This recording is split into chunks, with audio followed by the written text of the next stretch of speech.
안녕하세요, 홍해걸입니다. 겨울을 재촉하는 비가 하염없이 내리고 있습니다. 날씨가 제법 쌀쌀하고 추운데요. 해마다 이맘때쯤이면 감기로 고생하는 분들이 많습니다. 감기는 인플루엔자라고 하는 단일 바이러스가 원인인 독감과 달리 무려 200여 개나 되는 바이러스가 동시에 관여합니다. 그래서요, 백신도 없고 치료제도 아직 개발되지 않았습니다. 자, 그렇다면 어떤 방법으로 도움을 받을 수 있을까요? 딱딱하고 어려운 의학 지식을 쉽고 재미있게 숟가락으로 떠먹여 드립니다. 홍해걸 팁! 오늘은 감기를 이길 수 있는 4가지 레시피를 소개합니다. 레시피 1. 초기에 납작 엎드려라입니다. 우리나라 감염내과학의 태도라고 할 수 있죠. 지금은 돌아가셨습니다마는 고 박승철 교수님이 생전에 저희 기자들에게 자주 들려주던 조언입니다. 감기가 보통 잠복기가 이틀 정도입니다. 그때가 지나면 서서히 신호가 나타나잖아요. 대표적인 게 목이 칼칼한 겁니다. 그러면서 좀 가렵기도 하고 장기침이 나기도 하고요. 그러면서 잇몸이 붓기도 하고 눈곱이 끼거나 충혈이 되기도 하고 콧물이 살살 나기도 하고요. 열감이 느껴지기도 하죠. 자, 이럴 때 하던 일을 강행하면 안 됩니다. 무시하면 안 됩니다. 납작 엎드려서 잘 먹고 잘 쉬고 잘 자야 합니다. 이걸 소홀히 하면 호미로 막을 일을 가래로 막는 사태가 생긴다는 거죠. 자, 기억하십시오. 초기에 납작 엎드리면 신호가 올 때 조심하면 이만큼 증세가 나빠질 게 요만큼만 나빠지고 지나간다. 감기도 초동 진압이 중요하다. 초기 신호를 눈여겨봐야 한다는 점 꼭 기억하시기 바랍니다.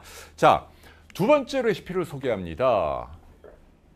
영국 카디프 대학은요, 희한하게도 전 세계에서 유일하게 감기만을 전문적으로 연구하는 이른바 감기학과가 따로 있다고 합니다.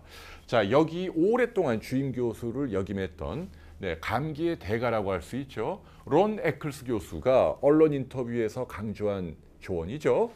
여러분 많이 들어보신 얘기죠. 비타민 D입니다. 선샤인 비타민. 햇볕으로 피부에서 만들잖아요. 우리 면역을 높여주기 때문입니다. 그런 얘기 들어보셨죠? 여름에 아이들이 뛰어놀아서 얼굴이 까맣게 타면 이상하게 그런 애들이 겨울에 감기 안 걸린다. 어르신들 자주 하던 얘기인데요. 비타민 D의 면역 효과입니다. 여러분들 감기 걸렸을 때 비타민 D를 드십시오. 보통 때보다도 용량을 좀 늘려서 드십시오. 보통은 하루에 1000 내지 2000 IU면 충분한데요. 감기 들었을 때는 더 많이 필요합니다. 저는 보통 적게는 3000, 많게는 5000 IU까지 추천합니다. 하루 10,000 IU까지는 어떠한 부작용도 걱정하지 않아도 됩니다. 따라서 햇볕에 자주 노출되지 않은 분이라면 5000 IU, 비교적 야외 활동을 자주 하시는 분이라면 3000 IU, 이렇게 비타민 D 용량을 늘려서 드시면 감기를 이기는데 큰 도움을 받을 수 있습니다. 자, 그런데 간혹 병원에서 주사 맞는 분들도 있는데 저는 별로 추천하고 싶지 않아요. 왜냐하면 비타민 D는 식품입니다. 굳이 약도 아닌데 주사를 맞을 이유가 없죠. 영양제 형태로 값도 쌉니다.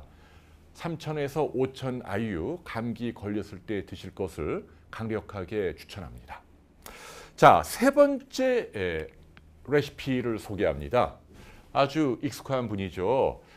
조선일보 칼럼니스트이자 우리 비욘디 멘토로도 활약하고 계시는 내과 전문입니다. 응암동의 송내과 의원을 운영하고 계시는 우리 송태호 선생님 조언인데요. 물을 자주 마셔라. 이거 정말 중요합니다. 감기에 걸리면요, 물을 많이 마시세요.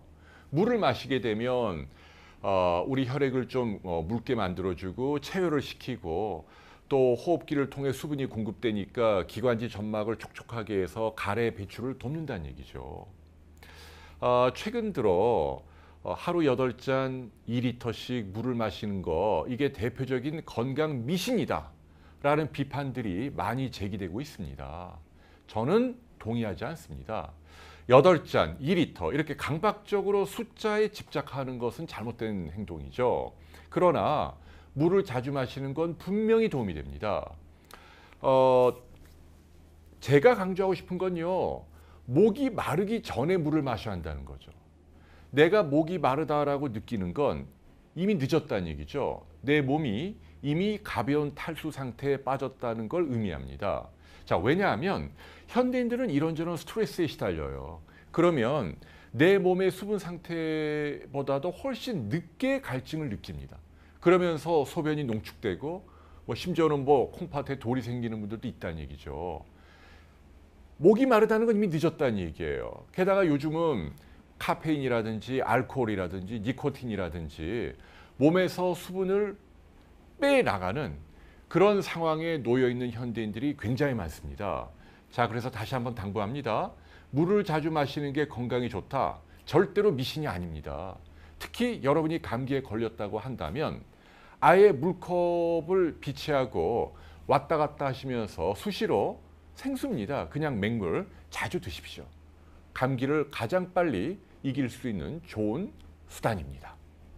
네 번째 레시피는 제가 준비했습니다. 바로 종합 비타민제입니다. 종합 비타민제가 우리 몸의 신진대사를 부스팅 해주기 때문이죠.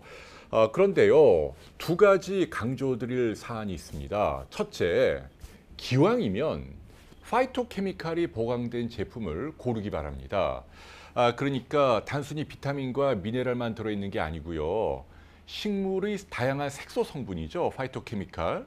예컨대 브로콜리의 설포라판, 적포도주의 레스베라트롤, 녹차의 카테킨, 토마토의 라이코펜, 아니면 블루베리 안토시아닌. 여러분들 많이 들어보신 성분들입니다. 이러한 파이토케미칼은 우리 몸속에 들어오면 특유의 항산화 작용으로 감기를 이기는데 큰 도움을 주기 때문입니다. 요즘은 이제 이 파이토케미칼이 보강된 다양한 종합 비타민제들이 많이 시판 중입니다. 여러분들 그 중에 하나를 골라서 드시면 되겠죠. 자, 두 번째 강조 드릴 내용은요. 평소 드시는 것보다 두세 배 이상 많이 드셔야 한다. 내가 종합 비타민제를 하루에 한 알 드셨으면 감기에 걸리면 두 알 또는 세 알 드셔야 한다. 저는 세 배를 추천합니다. 제가 평소에 먹는 종합 비타민제는 하루에 세 알 먹는 제품인데요. 저는 감기에 걸렸다 싶으면 하루에 아침에 6알, 그리고 12시간 있다 저녁에 3알, 도합 9알을 먹습니다. 그러니까 평소보다 3배 용량을 늘려서 먹게 되는데요. 그러면 한결 개운하게 감기를 이겨내는 것을 자주 경험하곤 합니다. 아무쪼록 여러분도 종합 비타민제를 선용하시기 바랍니다. 그렇다면 감기약은 어떨까요? 결론적으로 감기약은 가능하면 자제하는 것이 좋겠습니다.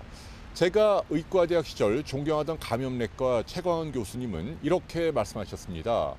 우리가 감기 때 겪게 되는 여러 가지 불편한 증세들, 예컨대 열이 나고 또 기침을 하고 콧물이 흐르는 것은 우리 신진대사를 끌어올리고 몸속의 바이러스를 바깥으로 배출하기 위한 일종의 인체 자연방어 현상이라는 거죠. 이것을 감기약으로 꾹꾹 억누르게 되면 오히려 오래 질질 끄는 감기로 고생할 수 있다는 것입니다. 그래서요, 학교나 직장일 때문에 불가피하게 드시는 경우를 제외하고 가능하면 감기약은 자제하는 게 좋겠습니다. 네, 홍해걸 팁은 항상 여러분께 문을 활짝 열어놓고 있습니다. 제가 말씀드린 4가지 레시피 이외에 감기를 이기는 데 도움이 되는 좋은 아이디어가 있으면 언제든 저희에게 연락해 주십시오. 저희가 영상으로 업데이트 해드리겠습니다. 네, 올해 겨울도 아무쪼록 감기 없는 건강한 겨울 보내시기 바랍니다. 감사합니다.